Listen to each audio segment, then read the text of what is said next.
talking about the armor and the sword and the shield of God Almighty and those worthy of the sword. It is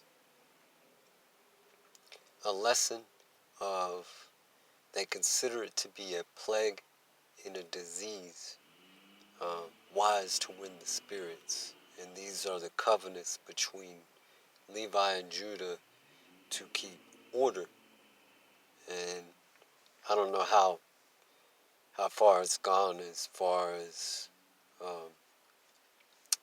world technologies involving sacrifice, but the shield and the armor, that which is the image of the great, the Poseidon, the David Wagliff, the King David Wagliff, and in the name of the great Orion and Jesus Christ, and the orchestrator of troubles, Zeus, who spreads it into the astrological charts of Taurus, in Pleiades, the sisters of Pleiades.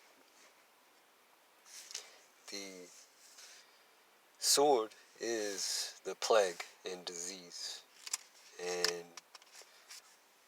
some of us are unharmed by it in a manner of stripping the image that which they made out of the sacrifice and use it upon others, when the spirit has no image, just as the soul has no image, but we have been born through the womb and made into an image, dying from God into birth, and then we die and the soul again has no image, or the image is picked up and it's written and cursed above all livestock. And this is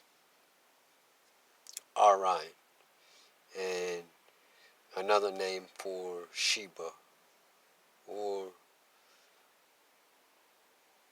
Orion possibly is Sheba. I'm not real sure yet if that is actually true, but the sword and the shield is plague and disease. The armor is plague and disease. It's all of the covenants of God Almighty that protects us. And believe it or not, it is with manipulation, it is with pain, punishment, and torture. But when you have an animal and it's a puppy and you're laying down and runs all over your body and jumps on you, you love it. And it's something that is a constant irritation, like a weed of irritation, like it reads in the biblical scriptures. It's just something that you have to purify through the word and strip that image and turn it into that element of that likeness, and give it into our prayers of our asking. It says that I, the Father, lives in the Son, and the Son lives in the Father. So in retrospect, give and take and give, it's a formal relationship between life and death. It is the fulfillment of life in it, and it's the fuel for the fire, the lightning, the wind, the rain, the very earth that which we are derived from.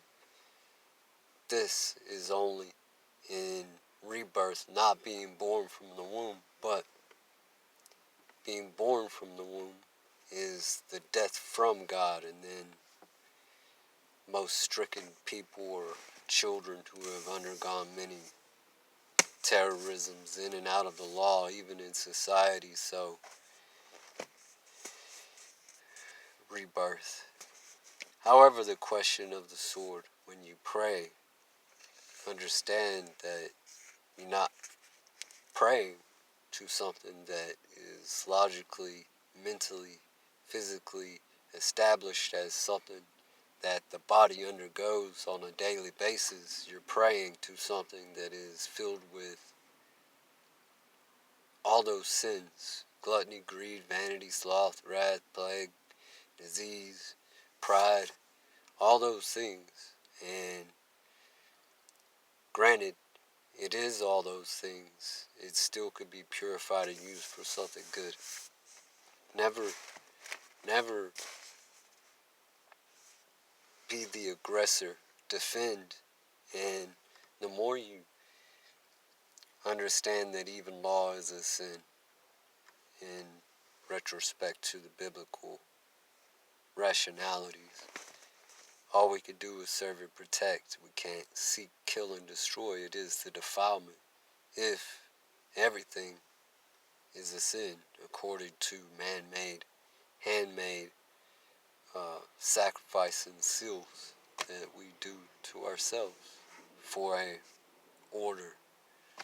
So the sword, the armor, the helmet, the shield, all that stuff is with a lesson of tribulations and trials, plagues, disease, all those sins it talks about in the Bible. It is one huge test to lose the handmade